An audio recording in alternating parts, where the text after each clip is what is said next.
We have reached the part of the podcast where we're going to talk XFL. And you know what, Jim? It's kind of crazy to believe that we're already in week 3. Can you believe that, dude? It's fucking nuts. I mean, to me, it feels like the XFL's always been here. It's forever been in my heart. But at the same time, the season is like 2 weeks from now, it'll be halfway over. Which is absolutely absurd. You were at the Vipers game. And I just want you to real quick, did it live up to your expectations? What was the best part of the in-stadium experience, and what was the worst part? It did not live up to my expectations. I expected a lot more out of Vegas. I did have fun. My best experience was actually not inside the stadium itself. It was outside. So me and, Chase, we were outside. They had a little booth set up to, test your quarterback skills, where you could accurately throw a quarterback. We were heckling kids for a good 20 minutes. We were just yelling at kids. And that was fun. That was very fun. Not all heroes wear capes, my friend. That's all I'm going to say. Doing God's work right there. My least favorite thing about the stadium. Oh, also, the food at the stadium was actually really good. Expensive as hell, really? But it was good. I had some elote, and it was delicious. I don't mean to sound like a nerd. I have no idea what that is. It's like Mexican corn on the cob with a bunch of spices and sauce and whatnot on it. We call that street corn here. I mean, it is street corn. Yeah, that's what we call it here. But it's elote. We just call it street corn here. It's only street corn when white people do it, Eric. Oh, okay. All right, my fault, dude. I'm just saying, dude. My least favorite part was probably the seats I picked because I didn't realize the stadium wasn't lifted. Couldn't see over the sideline of the giant players. It's always wild to me seeing professional athletes in person. And yes, these are professional athletes. Go fuck yourself if you think not. They are giant. They are huge people. They're huge people. Couldn't see what was happening. Was there an apparel store there? How are the prices in that? They were selling merch, but I didn't look or anything because I already have the Vipers hoodie. They were only selling Vipers gear. They were giving away. I don't know if I have it on me. No, I don't. They were giving away rally towels. Okay. So I got a free one of those. That was cool. They were just giving those away going into the stadium. That was sick. Okay. But the merch store, it was cool setup, but I didn't look at any of the prices or anything because I have a piece of XFL merch for every team. So I'm already set. Now, it was very visually unpleasing to me watching the game, just how it looked on TV. This is where you and I disagree. I love watching a slop fest. If I was watching that, if I wasn't there in person in that shit, I would have loved that game. No. I'm saying this. No. I'm saying this. The field looked like shit. It did look like shit. Even before it rained, it looked like shit. Yeah, exactly. That's my point. The field looked awful, and just not having anything on one side of the stadium, just it. Yeah, the fact that you're in that baseball sort of situation where just one sideline has nothing. It was a little jarring. What they had on that sideline, it was the announcer's booth. So they just had a bunch of scaffolding and the announcer's booth up there. That was it. It visually. It was just scaffolding. That's all that was on the opposing sideline was just scaffolding. That's absurd to me. And the Jumbotron, I couldn't see that either. It was not a great Jumbotron. So I will say this: I brought one thing with the XFL. Every single stadium that we've seen on TV, minus that, has looked great. I would agree. And I was just really disappointed because, it's Vegas. You just expect a little bit more from Vegas. It feels like slapshot and half-efforted. It was half-assed. I mean, they should have never gone there without a stadium deal in place. Speaking of which, though, I did get a nice look at Danny Garcia's ass. So, plus to me on that. That might have been my favorite moment. So, when we're done talking about asses, let's move on to week 3 picks. We're going to start off must-win game for both. This one is Saturday night, and we're looking at the Seattle Sea Dragons, who could easily be 2-0, and the Vegas Vipers, who could easily be 2-0, but both sitting at 0-2, and with it only being a 10-week season, this is a very pivotal game. We have an over-under of 38 with the Vipers with the Vipers giving 3 at home, Jimbo. What are you looking at, my friend?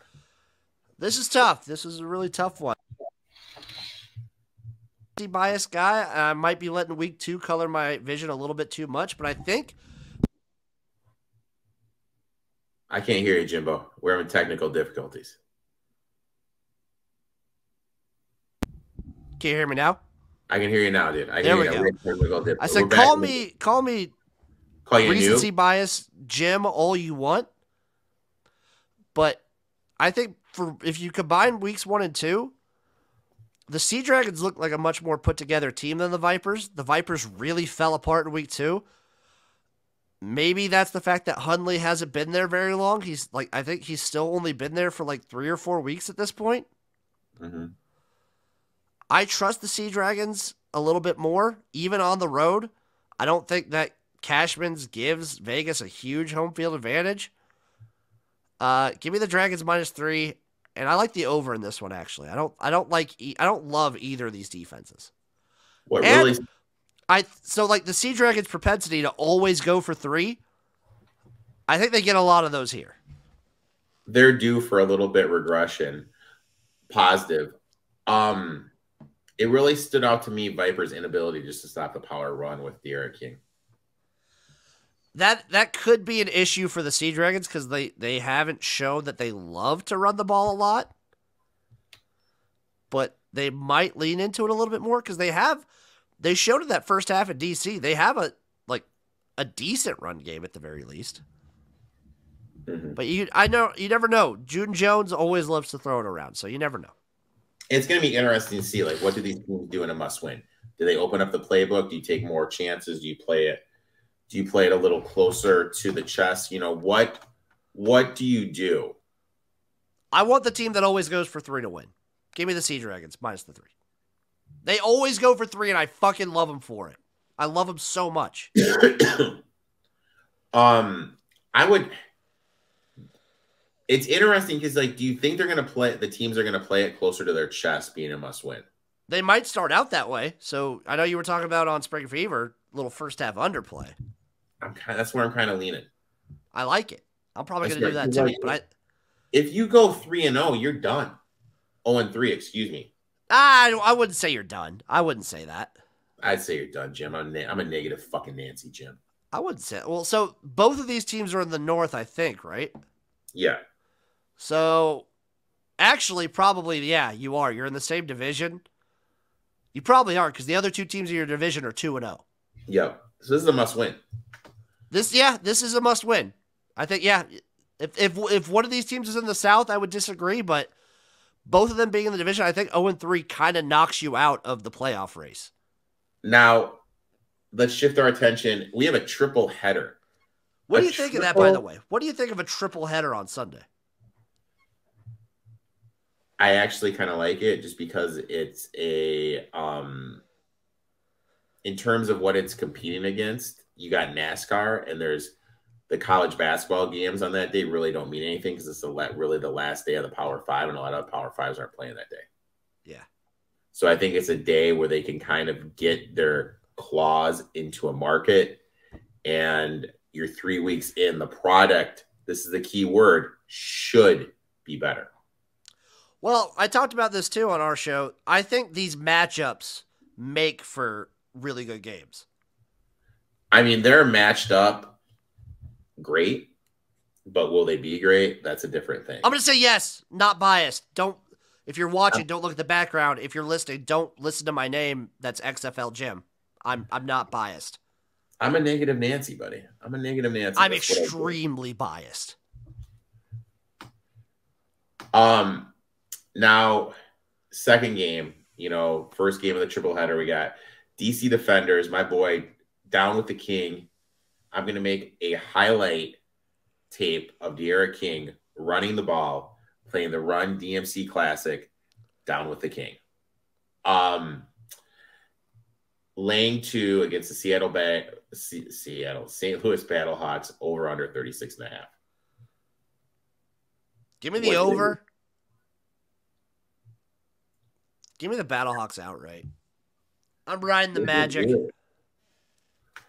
Look at you, dude. I'm riding this Magic, dude. I bet against the Birmingham Stallions in the USFL so many times for the same reason you're going to take the Defenders, and I got bit for it every time. I'm going to roll with this Battlehawks team.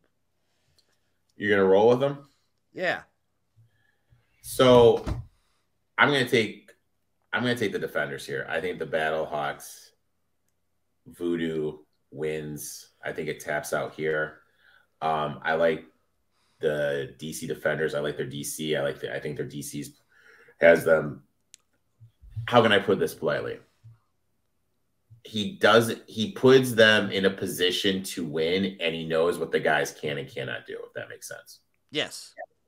So I really like that. And then you have King with that run game. I absolutely love that. So because of that, I'm gonna take the Defenders, and I'm gonna lay the 2 here, my friend. If you want to get conspiratorial, you can also think about it. The XFL wants St. Louis to basically win everything. Why is that? Because they're probably not. I mean, television wise, they get pretty good numbers, but like the home crowd, they're gonna have like the biggest home crowd support. They're gonna have like the biggest market. Them and San Antonio are the big conspiracy teams because they have the biggest markets. They have the biggest markets, so that's what you're thinking. Like they're gonna have the most fans at their games. I didn't know you're a conspiracy theorist, Jim. I'm saying if you are, I am not, but if you are, for those people out there. Next game, a huge number here. We have the Orlando Guardians against the Renegades, and the number is at 8.5, over under 36. For me, it's a principal play. I'm taking the Guardians. 8.5 already is bananas. Yeah, I already lost. Yeah, I'm taking the Guardians. If this was like a rematch against the Roughnecks, I could see 8.5. Mm-hmm. But the Renegades have shown nothing to me that warrant this number. Nothing at all. Absolutely nothing at all. This is a team that didn't score an offensive touchdown in the first game. Their offense has looked putrid, and I really feel that their best quarterback is sitting on the sidelines. I agree. With the Guardians, I would agree with that with both teams.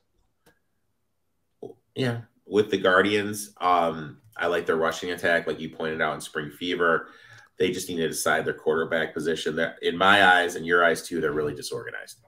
Yeah, they're like a really cool looking puzzle, but the person putting the puzzle together doesn't know what they're doing, and they don't have instructions. None at all. None at all. They have a lot of good pieces. There's a lot of cool looking pieces. And I found a money line at plus 350, so I put a little bit on that too. Sprinkle that. Little sprinks. Last game. Sprinks of that. Last game. We're going to the San Antonio Brahmas against the Houston Roughnecks. We got a Houston laying for over under 36. And friend of the show, Miss El Paso, says that going to a Roughnecks game is a must. I bet, dude. Like, I was so disappointed with my Vegas experience because I was in my mind. So I went to 2 games in the old 2020 XFL in Los Angeles. And Los Angeles, like, it was one of the lower crowds of the XFL. They were getting like 11, 12,000 people. Those tailgates at LA Wildcats games were awesome. Okay. They were a blast. And this just didn't live up to it. The Vipers it wasn't the same. Okay. I blame that on the Vipers more than the XFL as a whole because, like, every clip I've seen of Houston, Arlington, DC looked lit. Seattle looked fun, although it was on Thursday. San Antonio looked amazing. Like, I'm going to put that all on Vegas. I don't know, man. This was a tough one. This is a tough game. I want nothing to do with this game. Like, I don't blame you. You got to figure the over-under is going to be, what, 8 at 18? What are you talking about, for the first half? First half, 18 probably. Probably 17.5. I would lean first half under. I would too, but I'm going to take the over for the total game. I like both offenses. I love both defenses too, though. Let's see what I bet earlier in the week. I don't want to contradict myself and seem like an idiot. I took over 35.5. I still like it at over 36. This is my thing. Brahmas are going to try to run the ball. Roughnecks have a tight defense. Roughnecks, for how good as their defense has looked, I don't like High Hole Silver as their quarterback. I like the Brahmas defense. I like both these defenses. I like both defenses, and you got Jack Cohn. I really think both these teams. You know what? I'm gonna play the first half under Jimbo. I think these are. I'm gonna say it. These are probably the two best defenses right now in the league. Jimbo, I'm gonna have a bet in all 4 games, buddy. How does that make you feel, bud? You're just gonna have the first half under in the first game too? Do those count or not? That counts. No, that 100% counts. Am I on the cool kids list now? You've always been on the cool kids list. I've always been on it. So there's no first half unders. I'm looking at my my action app right now. There's no first half unders posted. So yeah, I'll definitely be on that. I'll make sure I tweet that out. Jim, I'd like to thank you for stopping by, talking a little XFL. Why don't you tell everyone where they can find you on social media, my friend? You can find me everywhere at XFL Jim, YouTube, Twitter, TikTok, Facebook, Twitch. And once again, this weekend, I will be live stream watching every XFL game this weekend. So feel free to tune into that. It's going to be a long one on Sunday. I'm going to be doing it all day, baby. I'll stop by for a little bit. I got to see what I got planned. Pop in and out. I'll stop by a little bit. Maybe stop by, have a little lunch with Jimbo, watch a little XFL, little lunch with Jim. Little lunch with Jim. I can do that, dude.